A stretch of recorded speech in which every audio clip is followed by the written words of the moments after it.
adalah pembatas atau penghalang sebagai tempat untuk mengerjakan salat dengan tujuan sebagai penghalang agar orang tidak berlalu lalang di hadapannya.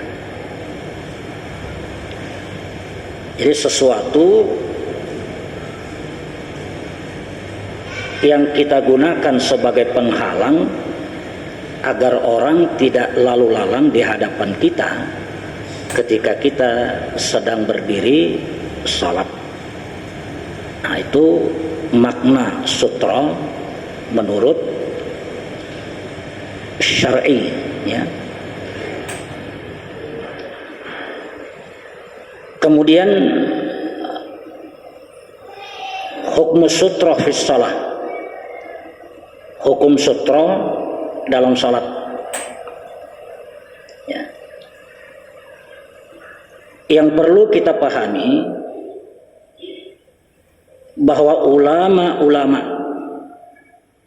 baik dari kalangan fuqaha, ahli fikih,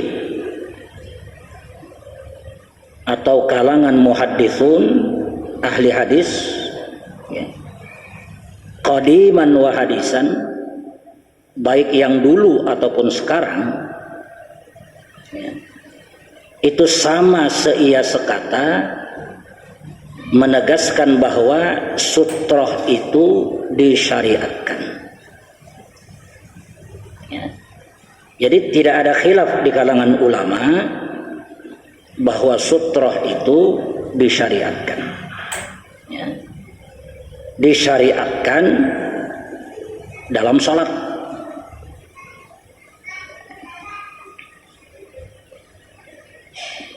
Ya. Jadi sepakat kalau sutroh itu memang disyariatkan bagi orang yang salat. Hanya saja mereka berbeda pendapat tentang hukumnya. Apakah hukum sutroh itu wajib ataukah sunnah, ataukah sunnah muakkadah. Jadi persoalannya itu hanya pada statusnya. Apakah dia berstatus wajib, berstatus sunnah muakkadah, atau sunnah biasa.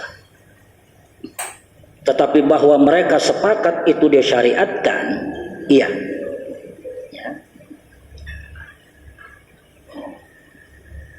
Karena yang dipersoalkan ini adalah status hukumnya, ya, sebagai akibat perbedaan dalam cara pandang, maka sangat-sangat diperlukan kebesaran jiwa untuk melihat dengan besar hati perbedaan-perbedaan tersebut. Tidak perlu ada klaim beginilah yang paling benar, ya, yang seperti itu keliru, yang seperti itu bid'ah. Tidak perlu. Karena faktanya ulama-ulama sendiri, baik yang bahari atau hari ini, itu tidak seia sekata terkait dengan statusnya. Ya. Mari kita dalami lagi, ya.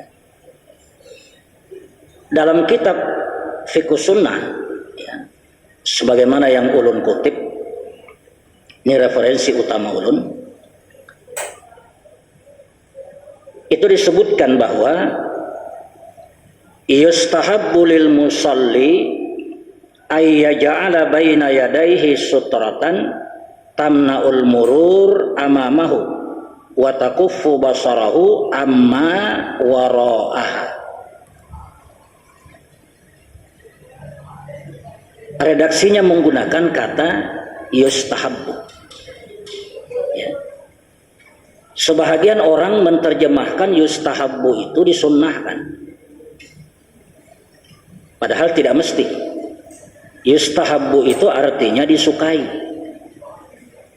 Bisa saja disukai itu karena ada landasannya, bisa saja disukai oleh para ulama. Jadi kata yustahab tidak mutlak bermakna disunnahkan. Tetapi dalam kitab-kitab terjemahan, nah ini bahaya kitab terjemahan itu, ya, yustahabbu itu mutlak diterjemahkan dengan disunnahkan. Padahal diksi sunnah itu berbeda-beda. Terkadang diungkap dengan kata yustahab, diungkap dengan kata yundabu, diungkap dengan kata yusannu. Itu kalau didalami itu berbeda artinya. Ya.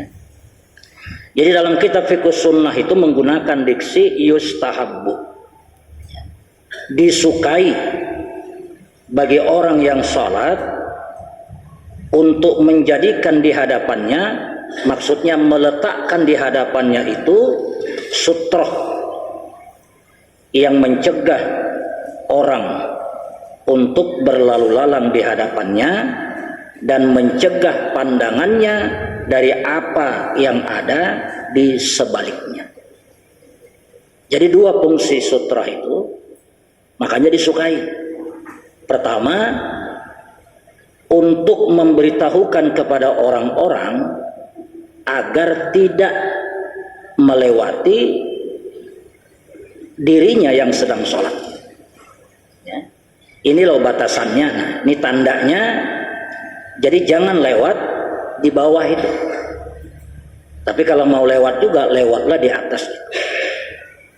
Itu fungsi yang pertama. Yang kedua, fungsi sutrah itu agar kita fokus kepada sutrah itu, sehingga mata kita itu kemudian tidak kemana-mana.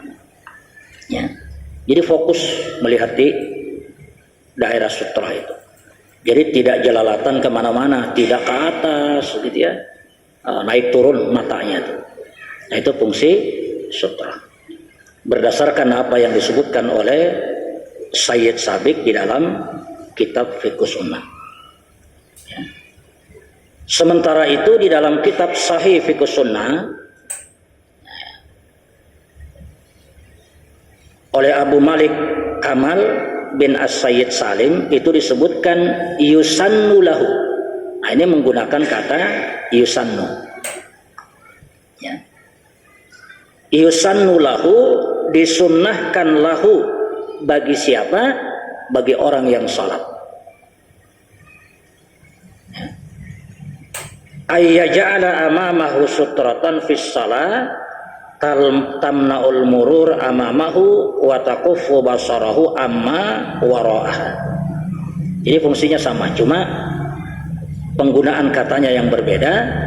Satu menggunakan yustahabbu, satu menggunakan yusannu. Intinya sama. Ya. Disepakati bahwa hendaklah menggunakan sutra.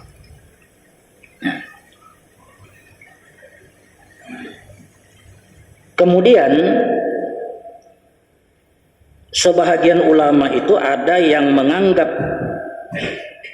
penggunaan sutrah itu sunnah apabila dikhawatirkan ada orang yang lewat. Jadi kesunnahannya itu dikaitkan dengan kekhawatiran kalau ada orang yang lewat. Inilah pendapat Abu Hanifah, kemudian pendapat Imam Malik. Ya. Artinya kalau dia tidak ragu bahwa tidak ada orang yang akan lewat, maka tidak disunnahkan untuk menggunakan sutra. Jadi penggunaan sutra itu dikaitkan kepada kekhawatiran kalau ada orang yang lewat.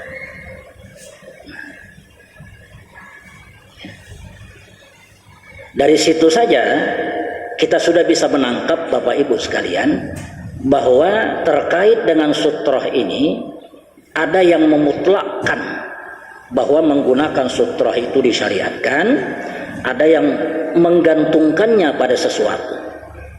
Ya. Artinya kesunnahannya itu dikaitkan kepada sesuatu. Apa itu? Kekhawatiran kalau-kalau ada orang yang lewat. Jadi di dalam fiqh sunnah itu yustahabbu, di dalam kitab sahih fiqh sunnah itu yusannu, ya. Artinya tidak tidak terlalu beda. Tetapi di dalam pencaharian ulun, ya, itu ulun temukan di dalam kitab Tawjihus Sari lil Ikhtiyarat al-Fiqhiyah li Syekh Albani. Ini Majmu' Fatawa Al-Allamah Albani. Kitabnya ada ulun. Ya. Nah, di dalam kitab itu Albani mengatakan wajib membuat sutra ketika sholat, ya. Dan yang sependapat atas kewajiban membuat sutra antara lain adalah Imam Asy-Syaukani di dalam kitab Nailul Autar. Nah, jadi kalau Albani itu mewajibkan, ya, mewajibkan. Jadi kalau ada orang yang keras kepala mewajibkan, maka dapat dipastikan dia mengikuti pendapatnya Syekh Albani. Ya, maklumi saja.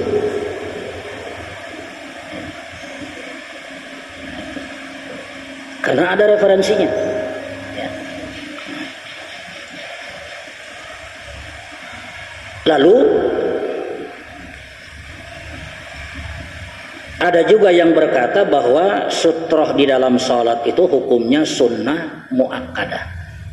Nah, jadi hukum sutroh itu kan 3 statusnya itu. Ada yang mengatakan sunnah biasa, kemudian ada yang mengatakan wajib, dan ada yang mengatakan sunnah muakkadah. Yang mengatakan sunnah muakkadah ini itu berlalil dengan kaidah fiqhiyah al-khuruju minal khilaf mustahabbun. Keluar dari khilaf itu disukai. Sehingga hukum yang diambil adalah sunnah muakkadah. Sunnah muakkadah itu kan antara sunnah biasa dengan wajib, ya. Nah, itu. Jadi masing-masing ada alasannya, masing-masing ada referensinya.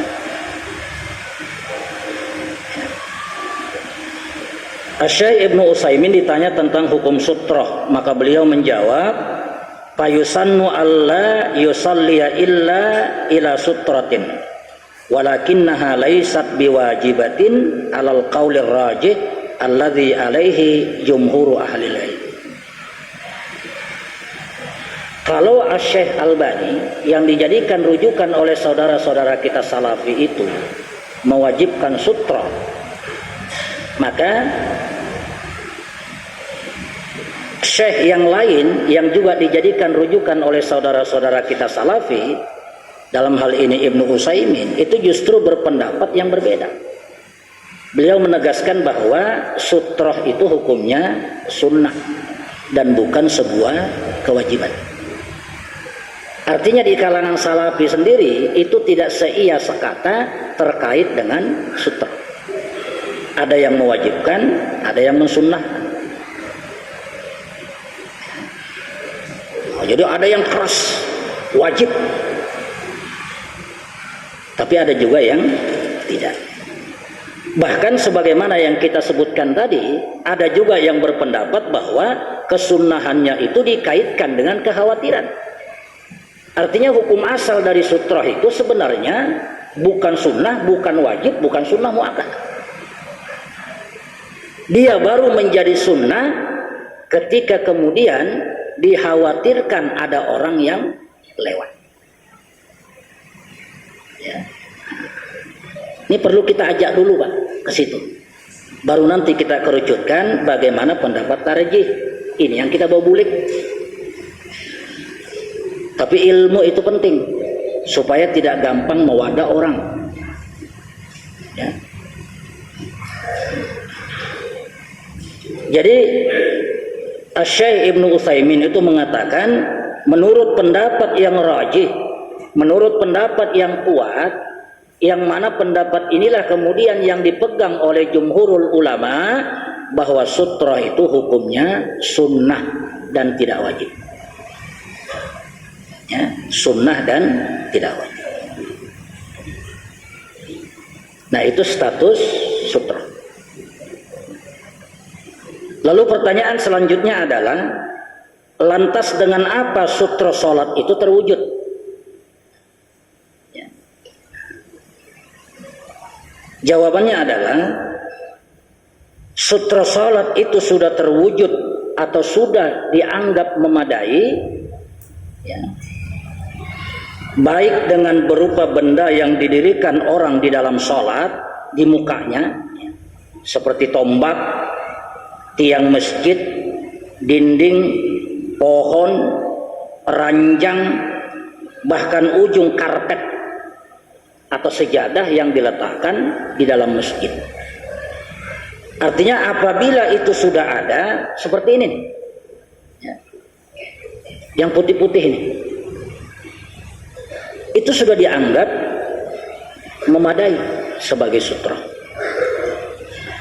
Ya. Jadi berdasarkan pembahasan ini, sebenarnya kita tidak perlu lagi menyiapkan sutra secara khusus. Kadang-kadang ada kayu itu dibentuk seperti kepala masjid, lalu kemudian diandak. Bila hendak sholat diandak di depan. Ada perlu lagi? Atau celengan masjid misalnya beristilah diandak di hadapan. Ada perlu lagi? Atau misalnya jaket dilepas, dilipat-lipat, lalu kemudian diandak di sini. Ada perlu lagi? Karena dinding masjid, kemudian tiang masjid, atau ujung sejadah itu sendiri, itu sudah memadai dianggap sebagai sutra. Ya. Jadi tidak usah repot-repot cari celengan masjid. Ya. Bahkan Rasulullah itu pernah salat menghadap keranjang, dan di atas ranjang itu ada istri beliau, Aisyah radhiyallahu anha, terguring. Artinya apa? Ranjang Aisyah itu dijadikan sebagai sutra.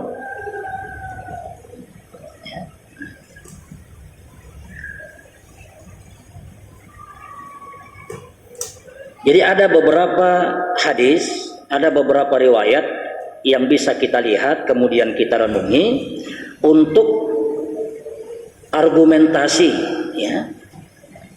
Kenapa kita menyatakan bahwa apapun yang kita anggap bisa sebagai penghalang tanpa harus dalam bentuk-bentuk tertentu sudah memadai sebagai sutra. Yang pertama adalah hadis Sabrah bin Ma'bad, ya, yang diriwayatkan oleh Imam Ahmad, Hakim, ya. Rasulullah bersabda, "Idza shalla ahadukum falyastatir li salatihi walau bisahmin."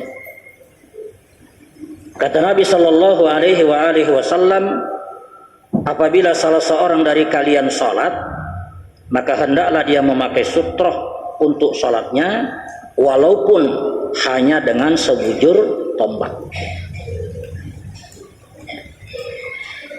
Walaupun hanya dengan sebujur tombak. Wayah ini adalah tombak, Pak. Adalah ada rumah pian tombak. Mun orang literal memahami itu, disiapkan pakai tombak di rumahnya. Alasannya Nabi bahari pakai tombak, ya. Nabi itu ada tombaknya, gesan berburu, gesan berperang. Nah, hadis yang kita bacakan tadi diriwayatkan oleh Imam Ahmad, diriwayatkan oleh Imam Hakim. Hadis itu sah berdasarkan persyaratan Imam Muslim. Jadi hadisnya sahih. Yang kedua, hadis Abu Hurairah yang juga diriwayatkan oleh Imam Ahmad, Abu Daud dan Imam Ibnu Hibban, yang menyatakan bahwa hadis itu sahih. Rasulullah bersabda, "Idza shalla ahadukum falyaj'al tilqa'a wajhi syai'an, fa in lam yajid syai'an falyansib asan, fa in lam yakun ma'hu asan falyakhutta khattan wala yadurruhu ma marra baina yadayhi. Kata Nabi sallallahu alaihi wasallam, apabila salah seorang di antara kalian salat, maka hendaklah dia menjadikan di depannya itu sesuatu, ya semacam benda. Apabila tidak mendapatkannya, maka hendaklah memakai tongkat. Apabila tidak ada tongkat, maka hendaklah dia membuat garis. Nah, jadi garis, Pak. Karena masjid Nabi itu lantainya tanah.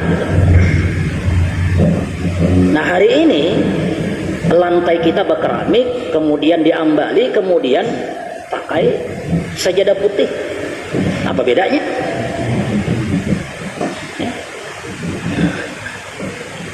Itu pun kalau kita khawatir ada orang yang lalu. Mun kita kada khawatir, kada perlu sutra itu. Ya. Nah, hadis itu kata Imam Ibnu Hibban hukumnya adalah sah.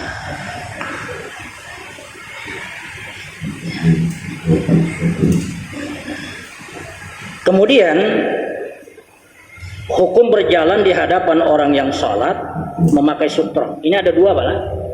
Ada orang yang berjalan di hadapan orang yang sholat, tapi orang yang sholat tidak menghadap sutra. Dan orang berjalan di hadapan orang yang sholat, di depannya tidak ada sutra, gitu. Ya. Di depannya ada sutra dan di depannya tidak ada sutra.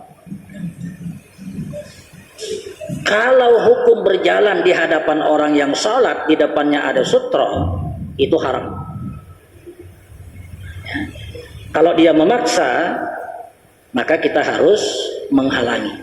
Terkecuali darurat, Pak. Misalnya hendak buang air besar, kemudian tidak ada kelaluan kecuali lewat di hadapan orang yang sholat, maka yang seperti itu disepakati bolehnya. Ya. Mun kada boleh di masjid, paksa kami di masjid. Ya. Itu disepakati bolehnya. Ya. Jadi haramnya itu apabila orang sholat menghadap ke sutra. Tetapi kalau ada orang sholat tidak menghadap ke sutra, maka tidak haram sama sekali untuk lalu lalang di hadapannya. Ya. Jelas? Nanti akan kita sebutkan hadisnya. Ya, akan kita sebutkan hadisnya bahwa ketika seseorang sholat dan di hadapannya tidak ada sutra, maka tidak ada halangan bagi orang yang lewat untuk lewat di depan orang yang sholat tersebut. Dan orang yang sholat tidak berhak untuk menahan. Orang sholat punya hak untuk menahan ketika dia sholat pakai sutra, atau dia sholat menghadap ke sutra. Ketika ada orang yang lewat, dia punya hak untuk menahan. Ya. Mohon maaf, seolah-olah berkata mohon maaf, ini daerahku. Nah, cuma yang haram dilewati itu kan antara orang yang sholat dengan sutrohnya ini. Ya, ini orang yang sholat, ini sutrohnya. Di sini yang kada boleh. Kalau pian lewat di sini kada apa-apa. Ya. Lewat di atas sutroh itu kada.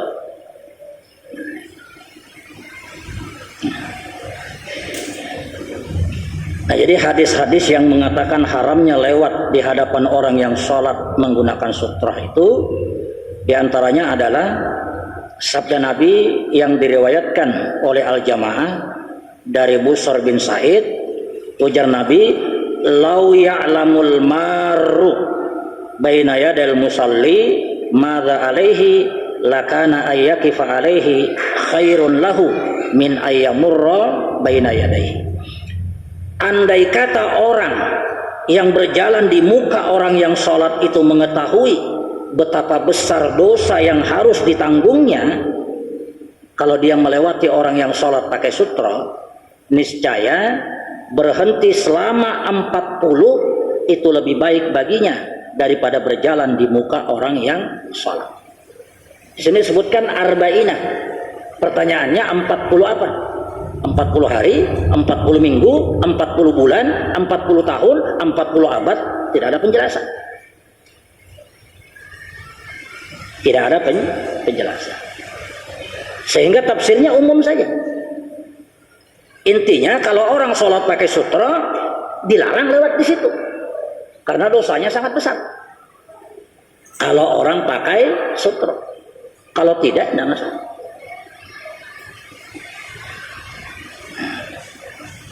Kemudian di dalam hadis yang lain ini lebih jelas, ya. Rasulullah bersabda, "Lau ya'lamul maru baina yadil musalli, madza alaihi lakana ayyakuma arba'ina kharifan khairul lahu min ayyamurra baina yadayhi." Kalau orang yang lewat di hadapan orang yang sholat itu tahu betapa besarnya dosa melewati orang yang sholat pakai sutra, niscaya berdiri berhenti 40 musim lebih baik daripada melewati orang yang sholat. Nah, jadi tafsir hadis yang pertama itu ada pada tafsir yang hadis yang kedua. Jadi 40 musim.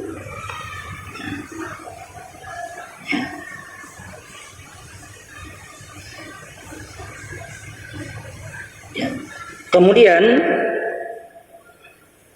apabila orang yang lewat itu di luar dari sutra, maka tidak perlu ditolak karena hukumnya tidak mengapa, ya. Seperti yang kita terangkan tadi, kalau lewat di depan itu tidak mengapa. Nah, itu tadi hukum yang memakai sutra, ya. Kemudian hukum berjalan di hadapan orang yang tidak menggunakan sutra. Al-Imam Ibnu Qudamah itu mengatakan, menurut Ibnu Hibban dan yang lain-lain, bahwa hukum lewat di hadapan orang yang sholat itu, apabila orang tersebut sholat dengan tidak menggunakan sutra, maka hukumnya tidak mengapa. Di antara dalil yang dikemukakannya adalah berdasarkan hadis riwayat Al-Muttalib bin Abi Wada'ah. Ujar Sidin, ra'aitun nabiyya sallallahu alaihi wa alihi wasallama hina faragha min tawafihi ata hasyiatal matab fa shalla rak'ataini wa laysa bainahu wa bainat tawafina ahad. Kata Al-Muttalib bin Abi Wada'ah, saya melihat Nabi ketika selesai dari tawafnya, beliau kemudian berjalan melewati tempat tawaf, kemudian beliau sholat 2 rakaat, sedangkan antara beliau dengan orang-orang yang tawaf itu tidak ada sesuatu pun. Artinya Nabi tidak menggunakan sutra. Nah, suah Nabi tidak menggunakan sutra itu suah. Ada juga riwayat Ibnu Abbas bahwa Nabi itu ketika sholat di satu padang yang luas, Nabi tidak menggunakan sutra. Karena Nabi tidak khawatir orang lewat di hadapannya. Dengan demikian, sebagaimana apa yang dipahami oleh Al-Imam Ibnu Hibban, tidaklah berdosa orang lewat di hadapan orang yang sholat tanpa sutra. Karena dosa itu diperuntukkan bagi orang yang lewat apabila orang yang sholat menggunakan sutra. Nah, jadi tergantung orang yang sholat kan. Kalau dia sholat menghadap ke sutrohnya, maka dilarang orang lewat. Tapi kalau dia sholat di hadapannya tidak ada, ya, maka tidak dibolehkan dia melarang orang lalu lalang di hadapannya. Nah, habis waktu baik, ya, habis waktu. Cuma intinya, ya, ini yang terakhir, karena harus dibawa sebagai oleh-oleh. Ya, dalam pandangan majelis tarjih dan tajdid, ya, sutra itu disyariatkan untuk imam dan orang yang sholat sendiri. Jadi sutra itu disyariatkan bagi imam dan orang yang sholat sendiri. Dan pada masa sekarang, sutra itu cukup dengan sejadah yang dihamparkan takmir di masjid-masjid atau musola, sehingga tidak perlu lagi dipasang sutra khusus. Begitu pendapat majelis tarjih. Itu sebabnya di masjid-masjid kita ini tidak perlulah pakai yang kayu-kayu, itu tidak perlu. Ya. Kalau ada yang memaksakan pakai itu, kita curiga ini berarti lain. Ya. Kita cukup pakai ini saja. Ya. Nah, sehingga karena sutra itu hanya disyariatkan bagi imam, apabila di dalam sholat berjamaah itu tidak ada larangan bagi orang yang batal, ya, misalnya dia berdiri di belakang imam sementara shaf itu panjang ke belakang, dia batal, maka dia boleh keluar ke masjid untuk berwudu melewati shaf-shaf itu tanpa terlarang sama sekali, ya. Karena bagi makmum sutrohnya itu imam, ya. Nah, jadi boleh saja Pak pian kentut misalnya keluar, dan apa pian lewat di hadapan makmum-makmum itu. Karena Ibnu Abbas pernah mengatakan bahwa ketika saya sudah berusia balik, saya mendatangi jamaah dengan naik himar, ya, dengan naik keledai. Kemudian keledainya itu masuk ke dalam saf. Jadi saf itu misalnya gini, ini saf itu. Nah, keledainya itu masuk Pak di antara saf-saf itu. Kemudian Ibnu Abbas turun, keledainya disuruh cari makan, dia masuk ke dalam saf. Nah, itu dalil bahwa orang yang batal di dalam sholatnya boleh keluar melewati saf-saf itu tanpa makruh dan tanpa terlarang sama sekali. Apalagi dosa, sama sekali tidak berdosa. Nah, mudah-mudahan persoalan sutroh ini sudah bisa kita pahami. Mari satukan pandangan kita sehingga warga kita itu tidak ada yang berdebat tentang persoalan sutroh itu. Mudah-mudahan bermanfaat. Akhirul kalam. Assalamualaikum warahmatullahi wabarakatuh.